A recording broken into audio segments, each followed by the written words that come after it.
Imagine a world where financial services access is not just a dream, but it is a privilege and also a right at the same time. This is the journey I have been part of, creating solutions to this working capital problem for SMEs, especially underserved women. What started as a bold dream has now been able to empower more than 500,000 SMEs, like what you see on the screen. The journey of empowering these SMEs has not been easy. They are the backbone of our economies. They are the backbone of their communities. My first journey, Wezatele, started 10 years ago. This journey was about purpose, passion, and perseverance. We built it with two co-founders on the left, Sam and Newton. And at the end of that journey in 2015, we were acquired as the first fintech to see an exit in the region. This milestone brought a lot of joy and excitement, not only just to us, but to the entire ecosystem. For me personally, it was invaluable learnings of perseverance that came to my table. We bootstrapped this first business, Wezatele, for 3 years. And in that bootstrapping moment, we basically had to put in quite a lot. And even when nature told us to quit, we didn't. We kept on showing up every day with my two co-founders. But my pivotal moment in that journey was when I was invited as the keynote speaker at the Obama Summit, which was the Global Entrepreneurship Summit in 2015. And that's me on the right. Honestly, quite an honor to share the podium with President Obama. This moment changed my life. It wasn't just a personal achievement, it was a beacon for hope for many, many SMEs and young entrepreneurs in the African tech ecosystem. All that, the learnings of my first journey, Wezatele, the struggles, the pain, the successes, I summarized them in my first book, A Kenyan Startup Journey, which I hope will continue to inspire many young people, especially where I cannot be present. Fast forward to my second journey, Pezesha. Pezesha means financial enabler. This journey has been a solo one for me. It's been a journey of resilience, grit, and integrity. For me, I chose to do it solo this time because I wanted to have the freedom to continue to pivot without judgment, but also to challenge the conventional wisdom.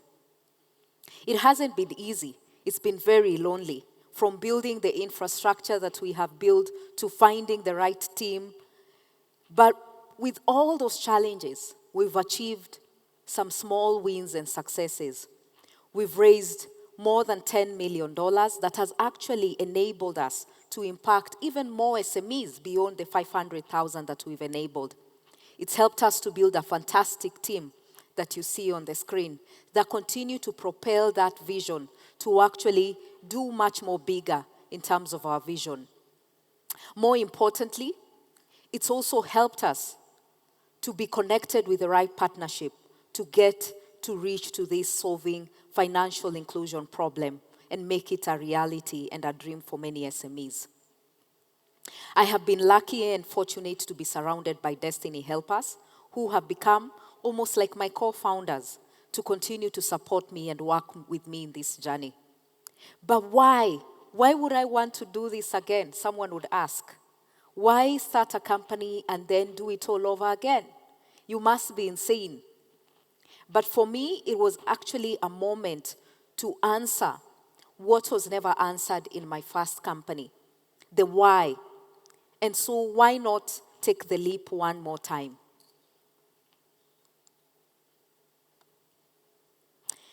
This journey of building as a solo entrepreneur has not only just been a dream. And as we all know, being a dreamer comes with the gift of a double-edged sword.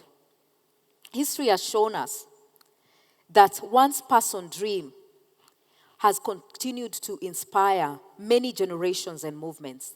Think of Steve Jobs. His vision for Apple was not just about building technology, was about transforming the way we look at the entire world, the way we build solutions, and continue to interact with them.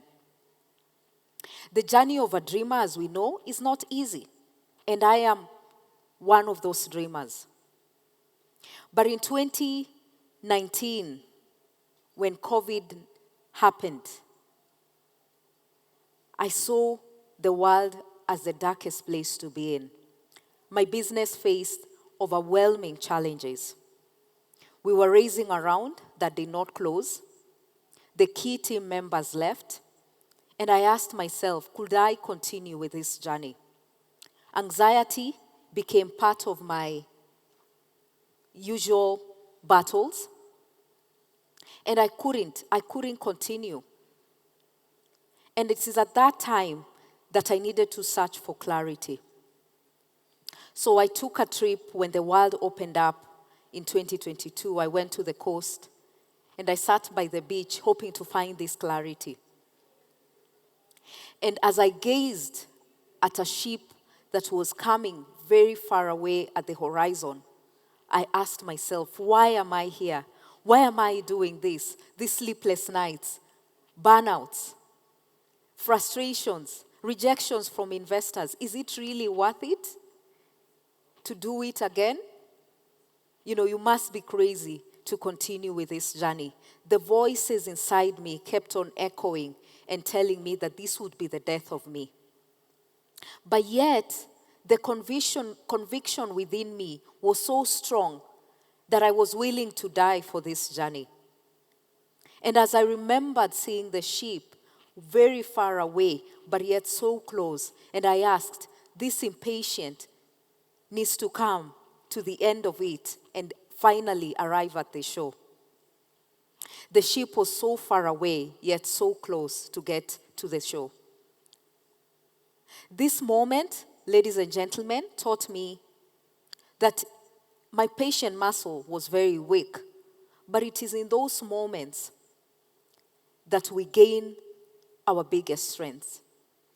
I learned that it's not just about waiting for the dream, but it is the work that you put in it. It is trusting the process and reminding yourself of the why. And for me, that was a very important period of my life to ask myself, what is it that I want and why am I doing this? And reminding myself that it is important to trust this process for me to get to the shore. It takes a lot of courage to be an entrepreneur. It takes a lot of courage to take on a solo journey.